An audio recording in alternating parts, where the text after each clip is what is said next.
It wasn't the affair that gave us away. It was muscle memory. My affair partner stepped into the hallway, looked down, and without even thinking, he reached behind him and quietly clicked the baby gate shut. My husband watched him, then looked at me, and calmly asked, "How did he know we always keep that closed?" I didn't answer, because I hadn't realized Daniel knew either. Most people think affairs fall apart because someone makes one huge mistake. A text message, a lipstick stain, a hotel receipt. Mine ended because another man protected my daughter without even thinking about it. My name is Lauren. My husband's name was Ethan. The man I risked everything for was named Daniel. Daniel and I met when our companies partnered on a construction project. He handled site inspections. I managed purchasing. Our conversations started over invoices, then lunches, then late afternoons that had nothing to do with work. At first, we were careful. Always somewhere public. Always somewhere anonymous. Hotels, coffee shops, long drives outside the city. Then Ethan accepted a promotion. It came with more travel. 3 or 4 nights every month. Sometimes more. Daniel offered to come by one afternoon to help fix a leaking kitchen faucet. "It'll take 20 minutes. That's what he said. It took 20 minutes. Then we had coffee, then lunch, then another visit the following week. Eventually, coming to my house felt easier than meeting anywhere else. Our daughter, Sophie, was only 2. The baby gate across the hallway kept her away from the stairs. Everyone in the house used it. Open it. Walk through, close it behind you. Every single time. After months. Daniel stopped thinking about it. He'd open it with one hand, carry groceries with the other, close it with his foot if his hands were full. I never noticed. Because I did the exact same thing. One Saturday, Ethan invited a few neighbors over for a backyard barbecue. One of the neighbors asked if he could bring a coworker who had just moved into town. That coworker was Daniel. Neither of them knew we knew each other. When Daniel saw me open the front door, the color disappeared from his face. Ethan smiled. "You two know each other?" I forced a laugh. "Just through work." Daniel nodded quickly. "We've emailed a few times." It wasn't a good lie, but it was enough. The afternoon went surprisingly well. Too well. We avoided each other. Never stood alone together, barely made eye contact.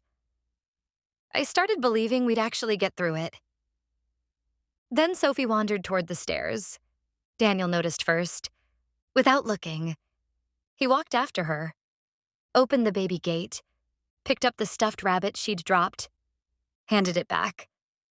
Then, without even turning around, he reached behind himself and clicked the gate shut, exactly the way he'd done dozens of times before. Click.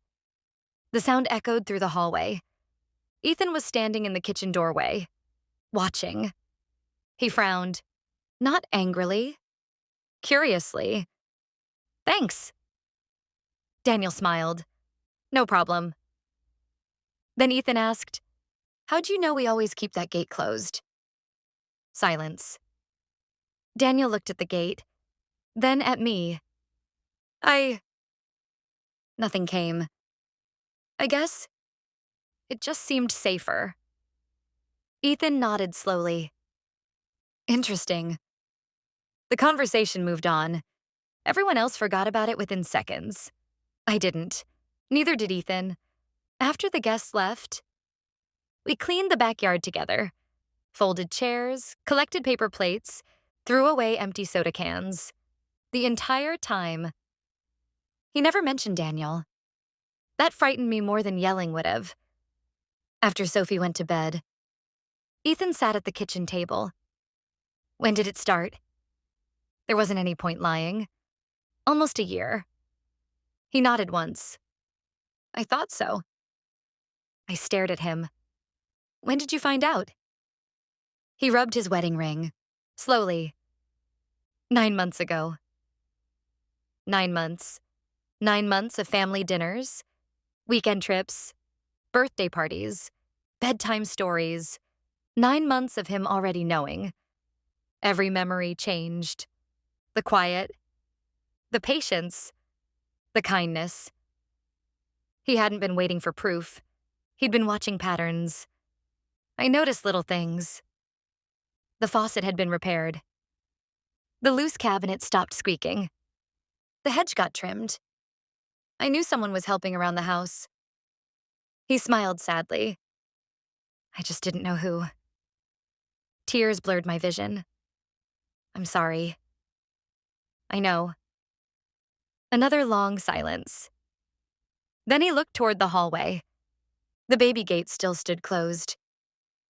You know what finally convinced me? I shook my head. He never looked at the gate. I frowned. What? He didn't stop. He didn't think. He didn't even check where Sophie was. Another pause. He closed it automatically. The words hollowed me out. Ethan stood, walked into his office, returned carrying a large manila envelope. Divorce papers, already signed, already dated, already waiting. He laid them gently on the table. I could have forgiven one terrible mistake. He looked toward the hallway again. Snap! But I don't know how to forgive another man developing parental instincts inside my home. I broke. Because he was right. Daniel hadn't closed the gate to impress anyone. He hadn't done it because he was pretending. He'd done it because somewhere along the way, keeping my daughter safe had become automatic. Ethan picked up his coffee mug.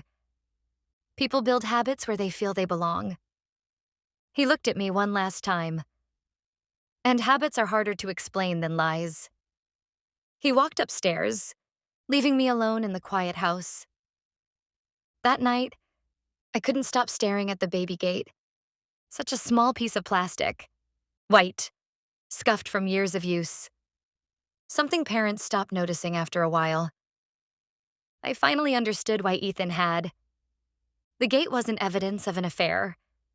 It was evidence of routine, of repetition, of someone who had crossed that hallway so many times that protecting my daughter had become instinct.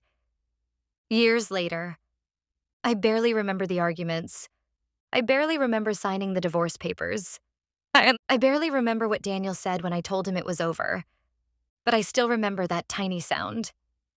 Click, a baby gate closing. A completely ordinary habit. The sound of another man acting like he belonged in my home. And the moment Ethan heard it, he realized what I had been refusing to admit for months. Daniel wasn't behaving like a guest anymore. He was behaving like family.